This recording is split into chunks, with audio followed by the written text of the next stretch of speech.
Long, long ago, right at the beginning of time, God made the very first people, Adam and Eve. But did you know that between Adam and Noah lived a whole line of amazing people who trusted and walked with God? In this episode, we'll meet the first faithful families, discover who lived the longest, who never died, and how one man listened to God and built a giant boat to save his family. This is the story of the men who walked with God from Adam to Noah. Let's go back to the very beginning.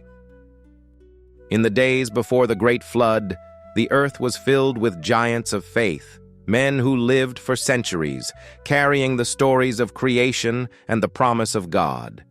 And at the heart of them all stood Adam, the first man, now nearing the end of his 930 years. Word spread across the land, his final birthday had come, and his family gathered to hear his last words. Among them were 9 great patriarchs, men of wisdom and long years, who had walked in the shadow of Adam. Seth, Adam's chosen son, 912 years. Enoch, 905 years, the one who taught men to call upon the Lord. Kenan, 910 years, wise and strong. Mahalalel, 895 years, devoted to God. Jared, 962 years, who lived when wickedness grew. Enoch, 365 years, the man who walked with God and was taken to heaven. Methuselah, 969 years, the longest living man. Lamech, 777 years, father of a child destined for greatness.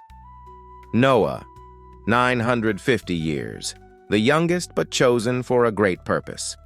As the gathering settled, Adam lifted his weary eyes and spoke, his voice carrying the weight of centuries. I have walked where no man since has walked, in the garden of God. I have seen the world before sorrow, before death. But because of my sin, the ground was cursed, and my children suffer. The men listened in silence. Even Enoch, the most righteous among them, looked troubled. The world was changing, sin was spreading, and Adam, the one who had spoken with God, knew what lay ahead. But grandfather, is there no hope? Adam smiled faintly. He placed a trembling hand on Noah's shoulder. There is hope, my child. A Redeemer will come. He will crush the serpent's head and restore what was lost. Then Adam's voice grew heavy with warning. But judgment is coming. The earth will be covered in darkness, and the hearts of men will turn against their Creator. A great flood will come to wash away evil. But Noah, you must prepare, for you will be chosen to carry the seed of righteousness. A hush fell over the gathering. Methuselah nodded grimly, and Jared clenched his staff. They had seen men grow wicked. They had seen violence spread. Now, Adam's words confirmed their fears. The night stretched on, and Adam's strength faded. But before he rested, he placed his hands upon Seth and his descendants. Keep the Lord's name upon your lips. Teach your children his ways. Though I return to the dust, the promise remains. One by one, the men knelt, receiving Adam's blessing. The torch of faith, first lit in Eden, was being passed on. Not long after, Adam breathed his last. The first man, who had seen the dawn of creation, was gone. His family buried him with great sorrow, but also with great hope, for the promise lived on. As Noah stood by the grave, he looked up at the sky. The storm was not yet here, but it would come, and when it did, he would be ready.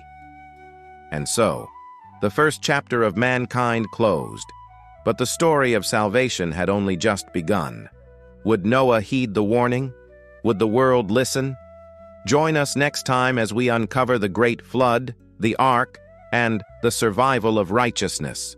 These early heroes, like Seth, Enoch, and Methuselah, chose to walk with God even when the world started forgetting him. And Noah? He trusted God when no one else would. And that changed everything. Their stories remind us that following God takes courage, but it always leads to something amazing.